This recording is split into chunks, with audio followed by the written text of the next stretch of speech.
Well, what a perfect bridge for our study this morning as we look at this last message on strengthening our homes, and we're going to focus on do-overs as parents. And as we look at this today, I want to just say this. The principles that I'm going to share in a moment from God's Word are very applicable, regardless of where you are in your life, especially if there's some things that you're fighting, struggling, battling. So regardless of where you are in this struggle, these principles are very, very applicable to all of us here this morning.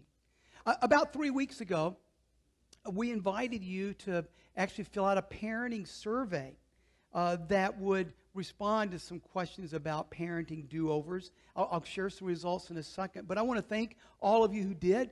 There were 18 households that did, which is a good representation, I thought. Also, as I looked at your responses, as I imagined and looked at those and thought about my own, I felt like they were representative of how many of us responded if you didn't respond to that survey. But let me say this, too, about parenting. I know some of you are struggling in your parenting today. I want to just let you know that we're here for your encouragement. We're grateful that we have a God that's beside us in the midst of this, but we're here as well. And then I also want to commend you. You're fighting the battle of parenting, and some of you, it's easy. For some of you, it's difficult. Wherever you are, just keep fighting. Keep going. Keep moving forward. It's worth it. It's worth it. Whether they're at home or even whether your nest is empty, you never quit being a parent, do you? You never do until finally one day you get too old and then suddenly you're parented by those kids you parented. That's kind of scary too, isn't it? But at any rate. Well, let's look at the survey results, okay? And see how you responded. The first question was this: what do you believe was your worst parenting mistake? Well, there were a number of responses. But one of the major ones that jumped out was inconsistency. That was one of the responses. Here was another: a lack of knowing how to be a parent. So there was some real honesty in your sharing of that. Others said outside influences, and in some of your comments about that, there were other relationships, other people, as well as jobs that were part of this. And then unsolved issues of your own. Unsolved issues of your own. By the way, we have an app for that, Regen. So you're welcome to check that out. It's not a literal app, but it happens every Monday night. And that's a place where you can get some really great help in that regard. And then here's another: a lack of help. Many of you mentioned that there was just a lack of help in your parenting. Now, it's good to know that this was a part of what you mentioned also, because you're here this morning. And no better way to say this than a lack of God. A lack of God in your parenting. You would have liked for more of that to be there. Well, you're in the right place, hope, to help with that. Here's the second question. If you could have a do-over, how would you have handled or lived that differently? Well, going along with the relationship thing that you mentioned in this survey, you said, my relationships with others. In the midst of your parenting, you would have handled your relationships with others differently, whether it was with your spouse, who you were co-parenting with, or maybe someone you were dating, or other relationships. That was one you described. Also, you said, if I could do it over, need for more guidelines, or need for guidelines in parenting my children. I needed more input. Another one, to be the parent before being a friend. To be the parent before being a friend. And that goes right back to John's message a few weeks ago as he talked about that and how important that is. Here's another: to ask for help. If I had it to do over with, I would do that. And then a number of you wrote this down in different ways. To let consequences have their effect. To allow consequences to do their thing. And then finally, going back to the very last thing that I wrote, that I mentioned on number one, the first question, for God to make him more a part of your parenting. So if you could do it over, you would have done that. Now, here's the third question. If you were able to fix that mistake, how did it happen? So some of you have had some success, which is very encouraging. So how did you see some changes take place? One, good, God has made a difference. You obviously turned to the Lord in the midst of all the things you're struggling with. He has made a difference, whether it was for you or in some other way. Another was to ask for forgiveness of those kids that you've hurt, or the kids of your own kids where you needed to. The other was to ask for help, to ask for help. And then here's another, letting consequences have their impact. And then finally, this one, rejected when I took a stand as a parent. Well, what a great segue into what we're looking at this morning. Because as we dig in, I've got two big ideas that I hope that we can get across, at least I hope can get across through what I'm sharing with you today. The first one is this: all do-overs begin and continue through godly faith, hope, and love daily developed in our lives. A long, big idea. But godly faith, hope, and love, if it's going to be there, it's got to be daily developed. So all do-overs begin and continue with that. And here's the second one. Actually, my wife heard this on the radio this week, how this was phrased, but it really, and thankfully she called me with this, but it really describes what we strive for ourselves in the midst of raising our sons, and what we wanted to see happen. And here's the phrase: as long as you have relationship, you have influence. As long as you have relationship, you have influence. And that doesn't mean that you're going to do everything you can do to not enable your child. Yes. But one of the things that my wife and I wanted more than anything else is that when our kids came back, we wanted to be on the front row. We wanted to be on the front row when they came back. So this was important for us. As long as you have relations, you have influence. Well, the passage of Scripture that I thought I wanted to jump into this morning that would give us some meat to this, at least from God's perspective, is actually the letter that Peter wrote to the church there in the first century. It was toward the end of AD 64, of number 64. At this point in time, life was becoming more and more difficult for anyone who was identifying themselves as a Christ follower. It was at this point in time in history that Emperor Nero, decided, because of his insatiable desire to build, that he had to have more space to build. So in Rome, he set it afire.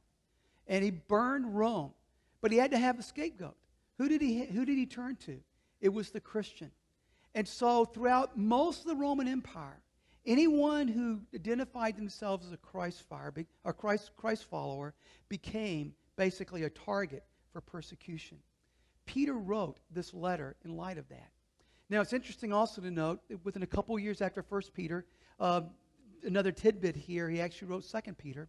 And within a short time after that, one historian tells us that his wife, who was with him, was crucified for her faith. And then shortly thereafter, Peter was crucified upside down for his faith. So persecution was real. And Peter was writing. Peter was writing from a real understanding of what the church was going through. Well, maybe this morning you're going to say, you know what? I feel like I'm suffering as a parent. I understand that. And I am very, very aware of that for some of you. For some of you, you're saying, well, you know, my kids are out of the household, or things aren't that bad, but there are other areas that I'm struggling with. Well, stay with me, because these principles we're going to look at are applicable for that as well. Now, here are the 7 principles that I saw in 1 Peter. I narrowed them down to one word, and we're going to look at these very quickly. But here are the 7 principles that I dug out of 1 Peter. Hope, obedience, example, authorities, marriage, words, and love. I think these seven principles built around these 7 words will help us with our parenting or wherever we might be. All right, let's look at the first one, okay? In 1 Peter chapter 1, actually verses 3 to 12, we won't look there that far, but in 1 Peter chapter 1, verses 3 to 12, let's look at verses 3 and 4 as it talks about hope. Blessed be the God and Father of our Lord Jesus Christ. According to his great mercy, he has caused us to be born again to a living hope, through the resurrection of Jesus Christ from the dead, to an inheritance that is imperishable, undefiled, and unfading, kept in heaven for you. Obviously, Peter is focusing on a hope that we have and because of our relationship with Christ. You know, sometimes as a parent, we feel as if we're totally defeated, that there's actually no hope to carry on in the midst of our parenting. Maybe you felt like that from time to time as a parent, where you didn't know what you're going to do. How are you going to literally regroup in the midst of what's happened?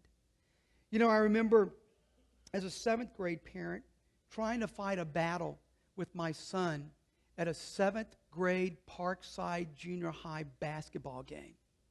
I won't go into all the issues surrounded with this, but he had been told not to go, and he was there because of some other things. I went to the game, and I was all intent on dragging him out of that Parkside Junior High basketball game.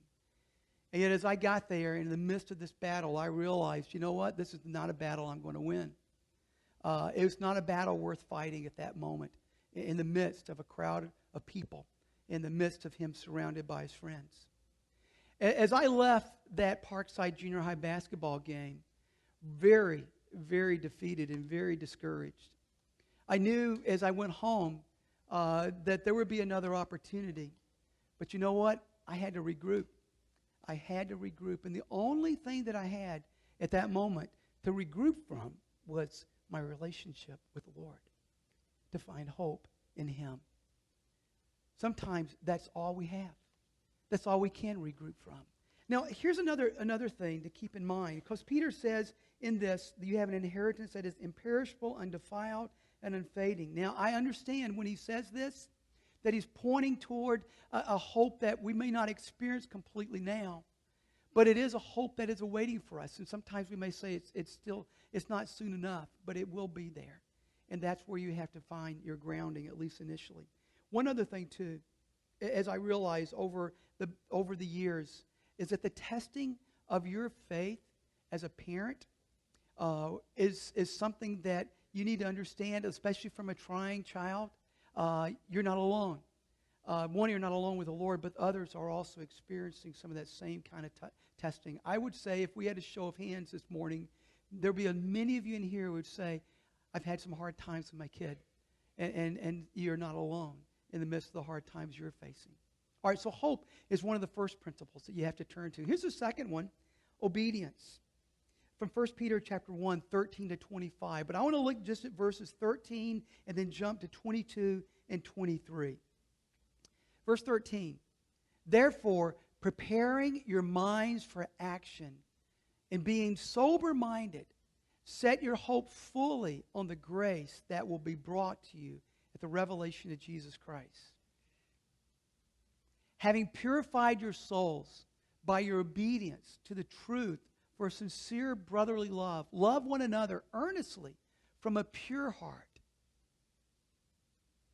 since you have been born again, not of perishable seed, but of imperishable, through the living and abiding Word of God.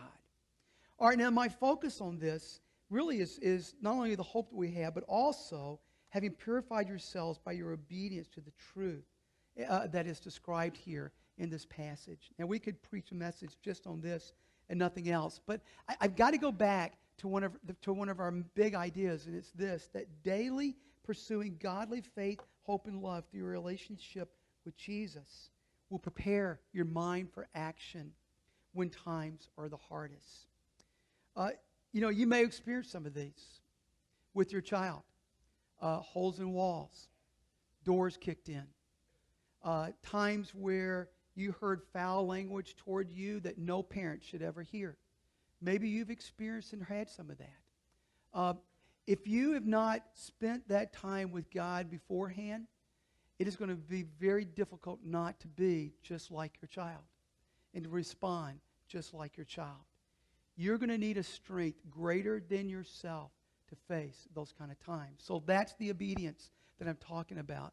Literally spending time with a God who can help you through those difficult times. Here's another example. This can help as well in the midst of challenges. Look at 1 Peter chapter 2. We can't look at the whole section, verses 9 to 12, but I do want to look at verses 9 and 11. But you are a chosen race, a royal priesthood, a holy nation, a people for his own possession, that you may proclaim the excellencies of him who called you out of darkness into his marvelous light. Beloved, I urge you as sojourners and exiles to abstain from the passions of the flesh, which wage war against your soul. As I looked at this whole section from 1 Peter chapter 2, verses 9 to 12, I saw two things here.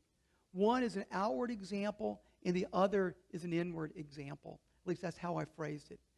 The outward example for me was this: what you say and do matters the most as a parent. What you say and do matters. I remember arriving to our vacation destination with our family, with our two sons and my wife. We've been driving for 2 days. And we get to the parking lot. We can see the beach not very far away and the ocean. But when we arrived at that very moment, for the last couple hours, there had been a war, quote unquote, going on in my back seat. At that point, I lost it. I was screaming and yelling at my 13 and 16-year-old. And as I was doing that, it certainly set the atmosphere. So for the next 2.5 days, it was pretty well ruined for part of the beginning of our vacation. I've been there, done that. You probably have too at some point, maybe, in your experience with your kids. But words, they're hard to get back.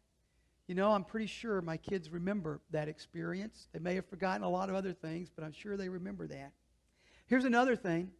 Not only is the outward example so critical, and why we have to be literally drawing close to our Lord with that godly commitment to faith, hope, and love in Him and through His Word and time with Him. But here's the other thing. There's a hidden example that's also critical. I've had parents come and share with me in the midst of some of their struggles as parents, stresses of parenting that have caused them to give in to the passions of lust that are the passions of the flesh that are described here in 1 Peter. Given to things like, well, even to alcohol, to drugs, to extramarital affairs, and to porn. Those are the things that have been shared as a result of the challenges of parenting. So if you're going to find, Peter says here that there's help, so go to this section here to get help with your example in the midst of suffering as well. All right, look at a fourth one, authorities. 1 Peter chapter 2, 13 to 25. We're going to look only at verses 13 and 14. Be subject for the Lord's sake to every human institution, whether it be to the emperor as supreme or to governors as sent by him to punish those who do evil and to praise those who do good. Amazing, isn't it, that Peter is asking these Christ followers to be subject to the emperor, which would be Nero, who is blaming them for what has taken place in Rome, and they're suffering for it. Peter will later die for it. Wow, what an amazing thing.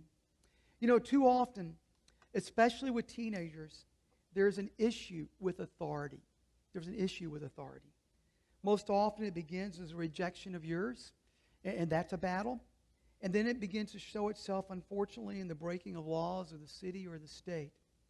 And some of the challenges that parents have shared with me are things like this: underage drinking, purchase and use of drugs, and even porn.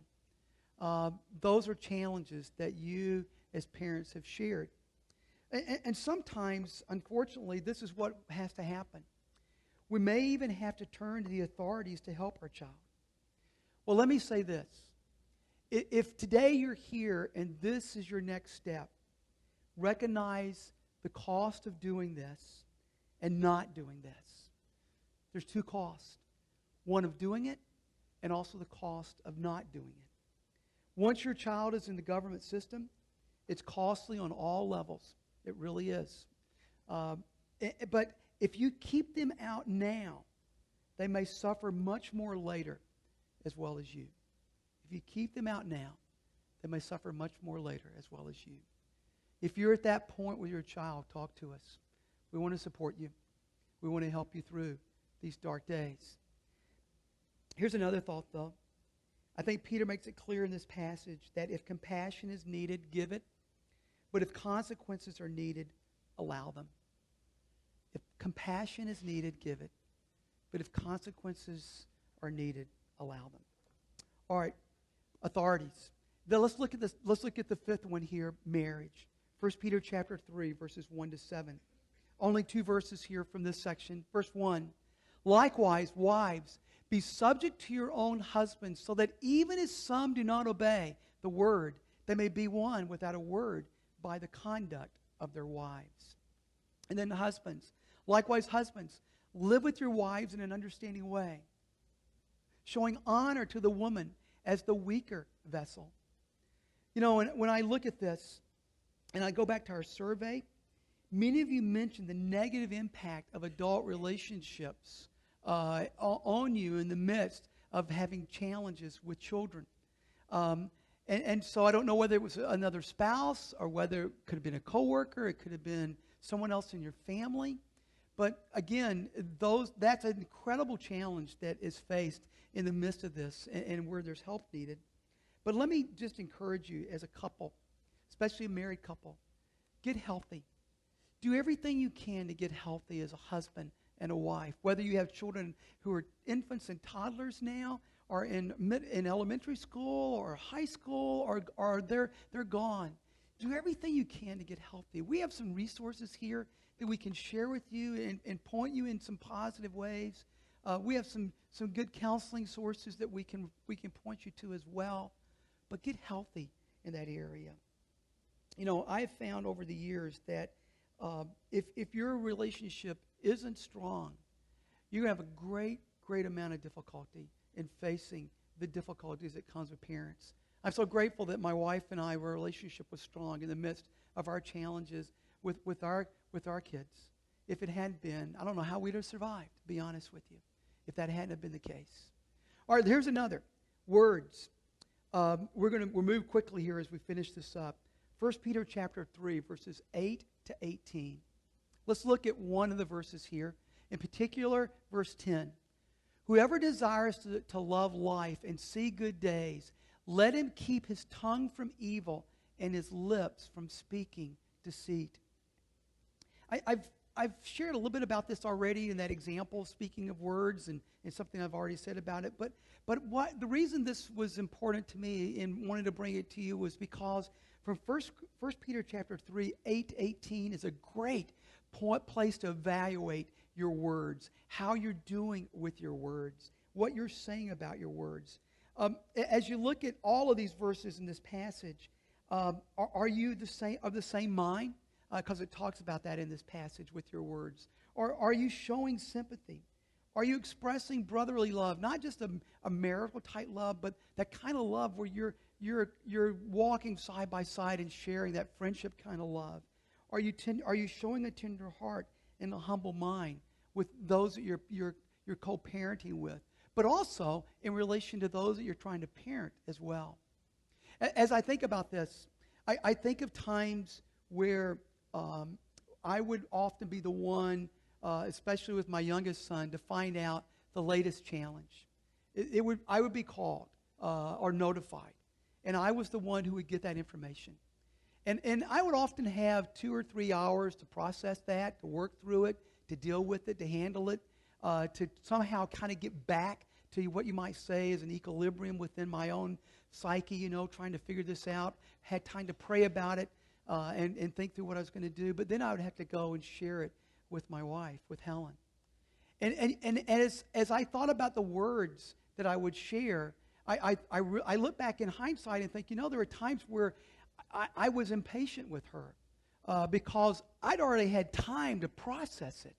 And she, by the way, your spouse whom you're co-parenting with, or the other person you're co-parenting with, they're going to handle it often differently in the way you're going to handle it. They're going to process it differently because they're different.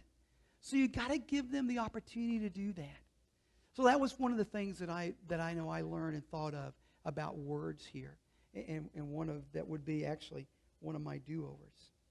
All right, one final one that really summarizes it all for us, and that's the help that for suffering that Peter offers here, and that is love.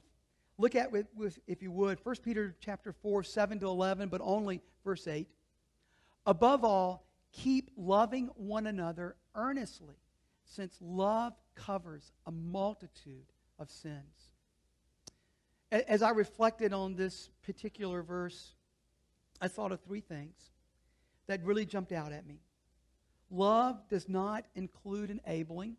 It doesn't include that. That's not part of the definition of love. But letting consequences have their natural results. That's what love does include. All right? But in the midst of doing that, recognize that love can also include suffering. That's our focus this morning. That's Peter's focus this morning. But when you take a stance in an area where you have to allow consequences, suffering on your part, and even on the part of the one who is going to suffer the consequences, it just may be part of that love. And then here's the third. Love does mean you would do all you can to be there when they return. It may not be perfect, but you'll do what you can in the midst of it all. Well, in summary, as I close this morning, what if you've done the daily focus on growing in godly faith, hope, and love? So you've done that, and you're doing that, and you're spending time with God, and you're trying to get His strength every day. And what if you've committed to, as long as you have relationship, you have influence, and yet you don't know what to do next? What do you do? Well, in summary, this is basically what I've shared this morning, but let's look at it again. I think it's in your program too. Pray and remember that you have an eternal hope. That's where you start. You start with that foundation. Then make decisions for 15 years from now, not an hour from now. If you can do that, make decisions for 15 years from now, not an hour from now.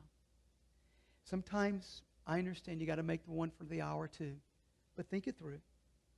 Consequences are your greatest motivator and teacher. You may have to let them go for now. That may be one of the things you have to do. So consequences are your greatest motivator and teacher. Then be on the same page with your spouse. Do everything you can possibly do. There's no way to fight this if both of you are fighting each other. And then be slow to speak. See behind the anger. Try to see what's going on behind the scene. Not only in the life of your child, but also in your lives too. Try to get that full picture.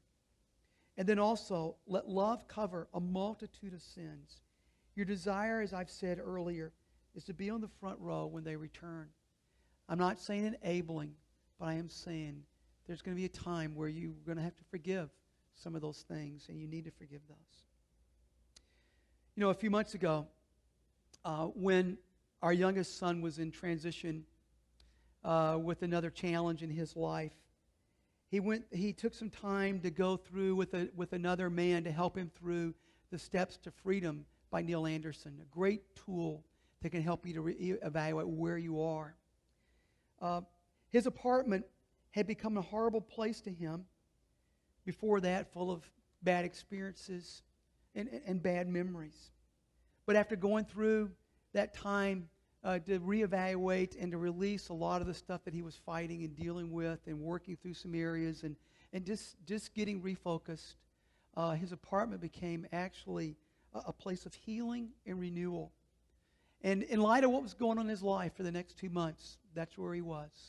Just spending time with God, getting to know Him better, working through some things that he needed to work through. But it became a place of healing and renewal. Last week he shared with me, which was very encouraging, that he had just finished A.W. Tozer's book, The Pursuit of God, which was nice to hear. He's in the middle of a rework by Rick Warren's book, Purpose Driven Life. He's working through that. He's in church this morning with friends that he's reconnected with or connected with.